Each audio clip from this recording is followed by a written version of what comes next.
Hi, Dr. MacAlpine here today, again to talk to you. I want to touch bases on genetics. The definition of genetics is basically the actual study of hereditary or the actual study of how traits are passed on. So that's a good definition. So why this concerns me so much is because as a public health nutritionist for nearly 18 years now, I have actually recorded the diets and counseled these women of pregnant women, and I see why things are the way they are in health. Nothing makes nothing breaks my heart more than to see a pregnant woman step in my office with a can of soda, uh, cookies, a bag of potato chips, and in a nonchalant attitude. But it's not really their fault, so to speak. We are just miseducated about a lot of things. We don't realize that soda, regardless of whether it's diet or not, among other things, has been linked to pancreatic cancer.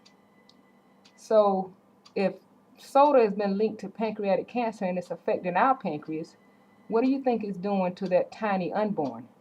It's actually affecting your unborn's uh, pancreas as well. So this is how disease starts. We don't give our children or our babies a fighting chance. They come in the world with a poor diet from the start because we're eating junk in the beginning, and this is how our children are born with type 1 diabetes and later on developing type 2 diabetes because our diet is so poor during pregnancy.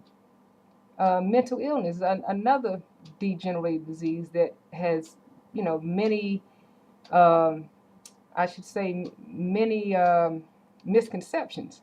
But mental illness actually starts in the womb. When a pregnant woman is not getting the nutrients that she needs and her iron is dropping to a very low point, her baby is not getting oxygen to the brain. So if her baby is not getting oxygen to the brain, then as a result, that's an imbalance. So now, our children are suffering again from ADD or ADHD or mental illness, bipolar, um, and all types of mental illness. Cancer, we have children that are actually born with cancer. How can this be? If a child is born with cancer, then, the genes or the cells had to be just messed up from the beginning. But I see how this takes place because I see the diets on a daily basis. Again, I have actually counseled and recorded literally thousands of diets of pregnant women. And I see this, and it's time for change. There is no more excuses. It doesn't take money to eat healthy, it just takes knowledge. So give me a call. I have that knowledge. And as you've seen in my past videos, I'm not too much of a into the technology, so I'm gonna have to do it the old-fashioned way and put up my website.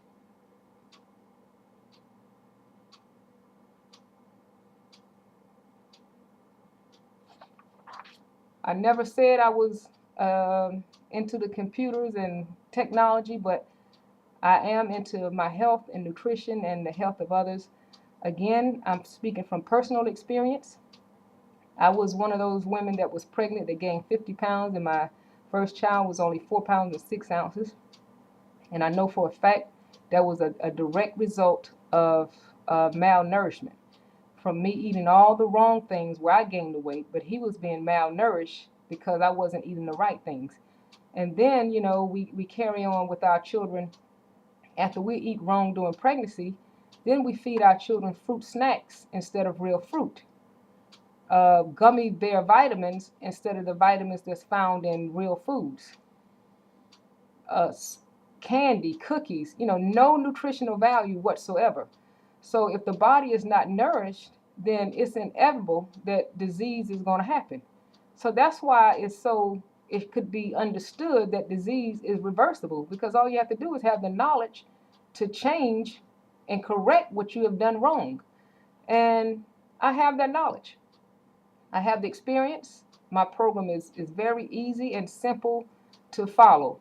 So give me a call, and let's see what we can do to change this stigma and this actual, um, what is it, epidemic in the minority community. So give me a call.